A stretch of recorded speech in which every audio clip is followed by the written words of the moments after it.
31 ಜಿಲ್ಲೆಗಳಲ್ಲಿ 6ನೇ ತರಗತಿಯಿಂದ 12ನೇ ತರಗತಿವರೆಗಿನ ವಸತಿ ಶಾಲೆಗಳನ್ನು ನಿರ್ಮಿಸಿ ಹಿಂದುಳಿದ ವರ್ಗಗಳ ಕಲ್ಯಾಣ ಇಲಾಖೆಯ ಮುಖಾಂತರ ನಿರ್ವಹಿಸಲಾಗುವುದು. ಇದಕ್ಕೆ ಒಟ್ಟಾರೆ 750 ಕೋಟಿ ರು ವೆಚ್ಚ ಮಾಡಲಾಗುವುದು.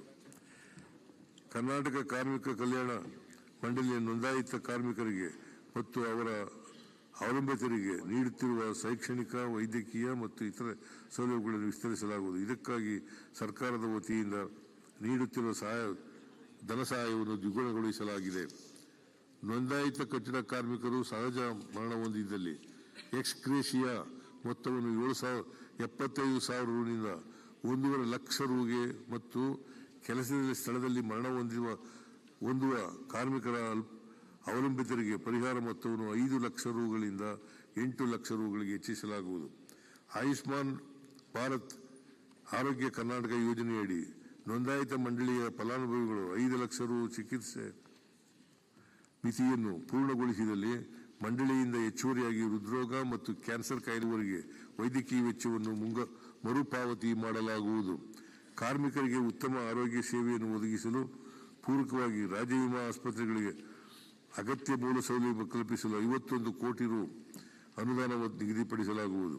ಇದರಡಿ ಆಸ್ಪತ್ರೆಗಳ ಶುಚಿತ್ವ, ಪರಿಕರಗಳ ಖರೀದಿ, ತುರ್ತು ವಿಭಾಗಗಳ ನವೀಕರಣ, ಪ್ರಯೋಗಾಲಯಗಳ ಉನ್ನತೀಕರಣ ಮುಂತಾದ ಕ್ರಮಗಳನ್ನು ಕೈಗೊಳ್ಳಲಾಗುವುದು.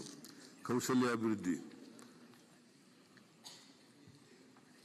ನಿರುದ್ಯೋಗಿಗಳಾಗಿರುವ ಪದವೀಧರರಿಗೆ ಹಾಗೂ ಡಿಪ್ಲೊಮಾ ಪಡೆದವರಿಗೆ ನಿರುದ್ಯೋಗ ಭತ್ಯೆಯನ್ನು ನೀಡಲು ನಮ್ಮ ಸರ್ಕಾರವು ಯುವ ನಿಧಿ ಯೋಜನೆಯನ್ನು ಅನುಷ್ಠಾನಗೊಳಿಸಿದೆ. ಈಗಾಗಲೇ ಸುಮಾರು 2.58 ಲಕ್ಷ ಯುವಕರು ಈ ಯೋಜನೆಯಡಿ ನೋಂದಾಯಿಸಿಕೊಂಡಿದ್ದು 286 ಕೋಟಿ ರು ನೇರ ನಗದು ವರ್ಗಾವಣೆ ಮಾಡಲಾಗಿದೆ. ನಿರುದ್ಯೋಗ ಭತ್ಯೆ ನೀಡುವುದರೊಂದಿಗೆ ಈ ಯುವಕರಿಗೆ ಇಂಡಸ್ಟ್ರಿ ಲಿಂಕೇಜ್ ಶೆಲ್ ಅಡಿ ಭವಿಷ್ಯ ಕೌಶಲ್ಯ ತರಬೇತಿ ನೀಡಲಾಗುವುದು.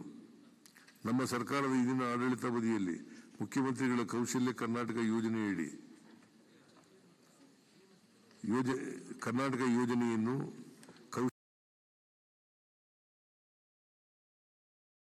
ಕೌಶಲ್ಯ ಕರ್ನಾಟಕ ಯೋಜನೆಯನ್ನು ಪ್ರಾರಂಭಿಸಲಾಗಿತ್ತು. ಪ್ರಸ್ತುತ ರಾಜ್ಯದ ಯುವಕರ ಉದ್ಯೋಗಾರ್ಹತೆ ಮತ್ತು ಉದ್ಯಮಶೀಲತೆಯನ್ನು ಇನ್ನಷ್ಟು ಉತ್ತೇಜಿಸಲು ಯೋಜನೆಯ ಮಾರ್ಗಸೂಚಿಗಳನ್ನು ಪರಿಷ್ಕರಿಸಿ CMKKY 2 ಜಾರಿಗೊಳಿಸಲಾಗುವುದು. ಈ ಯೋಜನೆಯಡಿ ಸಾಂಪ್ರದಾಯಿಕ ಕೌಶಲ್ಯಾಭಿವೃದ್ಧಿ ಕಾರ್ಯಕ್ರಮಗಳೊಂದಿಗೆ ಈ ಕೆಳಗಿನ ಉಪಕ್ರಮಗಳನ್ನು ತೆಗೆದುಕೊಳ್ಳಲಾಗುವುದು. ರಾಜ್ಯದ ನರ್ಸಿಂಗ್ ವಿದ್ಯಾರ್ಥಿಗಳಿಗೆ ಜರ್ಮನ್, ಇಟಾಲಿಯನ್, ಸ್ಪ್ಯಾನಿಷ್ ಮತ್ತು ಇತರ ವಿದೇಶಿ ಭಾಷಾ ಕೌಶಲ್ಯ ತರಬೇತಿ ನೀಡಲಾಗುವುದು. ವಿದೇಶದಲ್ಲಿ ಉದ್ಯೋಗಾವಕಾಶ ಕಲ್ಪಿಸಲು ಅಂತಾರಾಷ್ಟ್ರೀಯ ವಲಸೆ ಕೇಂದ್ರದ ಮೂಲಕ ಬೆಂಗಳೂರಿನಲ್ಲಿ ಅಂತಾರಾಷ್ಟ್ರೀಯ ಉದ್ಯೋಗ ಮೇಳವನ್ನು ಆಯೋಜಿಸಲಾಗುವುದು. ವಿದ್ಯಾರ್ಥಿಗಳು ಭವಿಷ್ಯದಲ್ಲಿ ಸೂಕ್ತ ವೃತ್ತಿಯನ್ನು ಆಯ್ಕೆ ಮಾಡಿಕೊಳ್ಳಲು ಮಾರ್ಗದರ್ಶನವನ್ನು ಒದಗಿಸಲು ನನ್ನ ವೃತ್ತಿ ನನ್ನ ಆಯ್ಕೆ ಕಾರ್ಯಕ್ರಮದಡಿ ಸರ್ಕಾರಿ ಶಾಲಾ ಕಾಲೇಜುಗಳಲ್ಲಿ 2,30,000 ವಿದ್ಯಾರ್ಥಿಗಳಿಗೆ ವೃತ್ತಿ ಮಾರ್ಗದರ್ಶನ ನೀಡಲಾಗುವುದು. ವಿಶ್ವ ಕೌಶಲ್ಯ ಸ್ಪರ್ಧೆಯು ಪೂರ್ವ ಸಿದ್ಧತೆಗಾಗಿ ಆಯೋಜಿಸಲಾಗುವ ರಾಷ್ಟ್ರೀಯ ಮಟ್ಟದ ಇಂಡಿಯಾ ಸಿಲ್ಕ್ಸ್ 2026 ಸ್ಪರ್ಧೆಯನ್ನು ಬೆಂಗಳೂರಿನಲ್ಲಿ ಆಯೋಜಿಸಲು ಉದ್ದೇಶಿಸಲಾಗಿರುತ್ತದೆ. ಅಳಿವಿನಂಚಿನಲ್ಲಿರುವ ಪಾರಂಪರಿಕ ಮತ್ತು ಪ್ರಾದೇಶಿಕ ಕೌಶಲ್ಯಗಳನ್ನು ಮುಂದಿನ ಪೀಳಿಗೆಗೆ ತಲುಪಿಸಲು 2,000 ಅಭ್ಯರ್ಥಿಗಳಿಗೆ ಅಗತ್ಯವಿರುವ ಟೂಲ್ ಕಿಟ್ಗಳೊಂದಿಗೆ ಅಲ್ಪಾವಧಿ ತರಬೇತಿಯನ್ನು ನೀಡಲಾಗುವುದು. ಲಂಬಾಣಿ ಜನಾಂಗದ ಕಸೂತಿ ಕಲೆಯ ಬಗ್ಗೆ ತರಬೇತಿಯನ್ನು 1,000 ಅಭ್ಯರ್ಥಿಗಳಿಗೆ ದಾವಣಗೆರೆ ಮತ್ತು ಬೀದರ್ ಜಿಲ್ಲೆಗಳಲ್ಲಿ ಕೌಶಲ್ಯ ತರಬೇತಿ ಕೇಂದ್ರಗಳಲ್ಲಿ ನೀಡಲಾಗುವುದು. ರಾಷ್ಟ್ರೀಯ ಜೀವನೋಪಾಯ ಅಭಿಯಾನ